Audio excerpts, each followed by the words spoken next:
تو نے اپنے باپ کے ساتھ ہجرت کی، فرمایا ان کی خدمت زیادہ ہے حضور کے گھر میں، لہذا ان کا وظیفہ بھی زیادہ لگایا جائے گا۔ چادریں آئی تھی مال غنیمت میں، ڈھیر ساری چادریں، ڈھیر ساری۔ حضرت عمر نے صحابہ کرام علی رضوان کی ازواج پر، صحابیات پر وہ چادریں تقسیم کر دی۔ ایک چادر بڑی خوبصورت نکلی اندر سے، تو سب کہنے لگے حضور یہ نا خاتون اول کے لیے سوٹ کرے گی، آپ کی اہلیہ کے لیے سوٹ کرے گی، کبھی آپ گھر لے جائیں نا، یہ سب سے بہتر ہے۔ تو یہ حضرت عمر کی بالغ نظری ہے، وہ کیا بندہ ہوا جس کی ہر جگہ نظر ہی نہ ہو۔ حضرت سیدنا عمر فاروق رضی اللہ تعالیٰ عنہ کہا جناب یہ چادر بڑی حسین ہے، آپ کے گھر والوں پہ جچے گی۔ تو حضرت عمر فرمانے لگے نہیں، ایک صحابیہ ہیں حضرت ام سلیت رضی اللہ تعالیٰ عنہ، انہیں بلاؤ، یہ چادر انہیں دوں گا۔ حضور اس خاتون کو یہ چادر دینے کی وجہ بھی تو بیان کریں۔ تو حضرت عمر فرمانے لگے جب احد میں ڈھیر سارے لوگ زخمی ہو گئے تھے اور بھگدڑ مچ گئی تھی اور حالات خراب ہو گئے تھے، تو فرمایا میں نے اپنی آنکھوں سے دیکھا کہ اس ایمرجنسی کی حالت میں بھی جناب ام سلیت مشکیزہ پکڑ پکڑ کے زخمیوں کو پانی پلا رہی تھی۔ اس خاتون کی خدمات ہیں امت کے لیے، اس نے ڈیوٹی کی ہے صحابہ کے لیے، لہذا اس عورت کا زیادہ حق بنتا ہے کہ اس کو یہ احساس دیا جائے میرٹ کی بنیاد پر تقسیم ہوگی، رشتہ داری کی بنیاد پر، تعلق کی بنیاد پر نہیں ہوگی، اس کا حق زیادہ بنتا ہے، اس کا درجہ زیادہ بنتا ہے، خدمات زیادہ ہیں، اس نے اپنی ڈیوٹی زیادہ اچھے طریقے سے سر انجام دی ہے۔ حضرت عمر جمعہ پڑھا رہے تھے، ایک صحابی دیر سے آئے تو حضرت عمر نے بعد میں بلا لیا،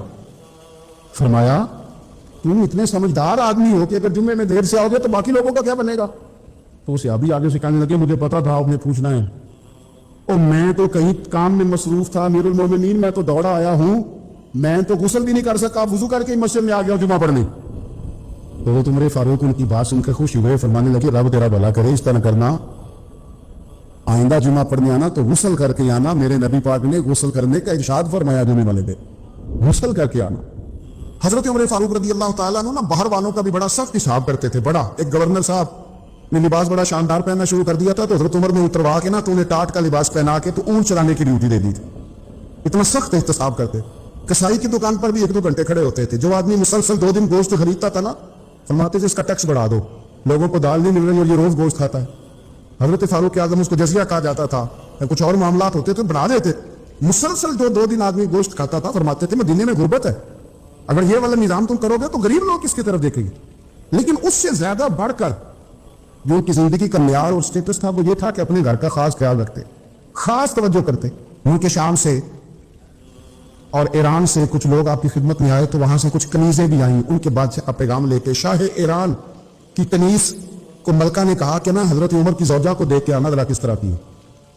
ہمارے ملک میں کیا کہتے ہیں خاتون اول، باقی سارے دونوں میں خاتون اول، ذرا خاتون اول کو دیکھ کے آنا۔ تو وہ جب آئی نا گھر میں ملنے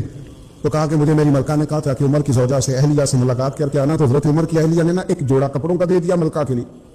اور ایک خوشبو کی شیشی دے دی۔ اب جب وہ تو اسے وہاں گئے تو اس ملکہ نے نا کچھ سونے کا سامان بھیجا، کچھ زیورات بھیجے، کچھ تحائف بھیجے۔ جب حضرت عمر کے گھر آئے نا وہ خادم لے کے آیا، اس نے کہا جی آپ کی اہلیہ نے تحفے بھیجے تھے، تو جواب میں شاہ ایران کی بیوی نے یہاں جس ملک کا وہ سفیر تھا انہوں نے بھی یہ بھیجے۔ تو حضرت عمر فاروق نا وہ تحفے لے کے گھر گئے تو جا کے کہنے لگے اپنی اہلیہ سے یہ کیوں کب سے تحفے تحائف بھیجنے لگ گئی ہے، یہ کب سے نظام شروع ہو گیا؟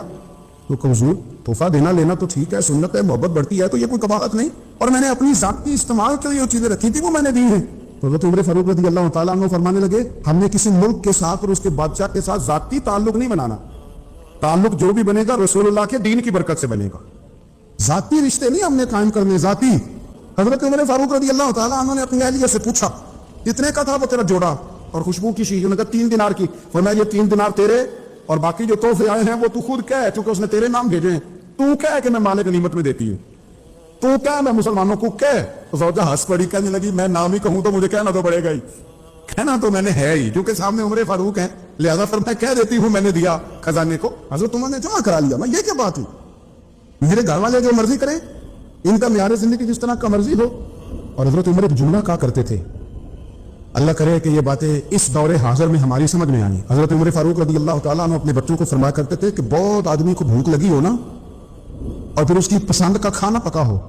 جتنے شوق سے وہ اس کھانے کو دیکھتا ہے نا، فرمایا اس طرح پوری قوم اپنے بادشاہوں کے خاندان کو دیکھتی ہے، اس تیزی کے ساتھ دیکھتے ہیں کہ ان کے گھر میں کیا ہو رہا، ان کا معیار زندگی کیا ہے، ان کا سٹیٹس کیا ہے۔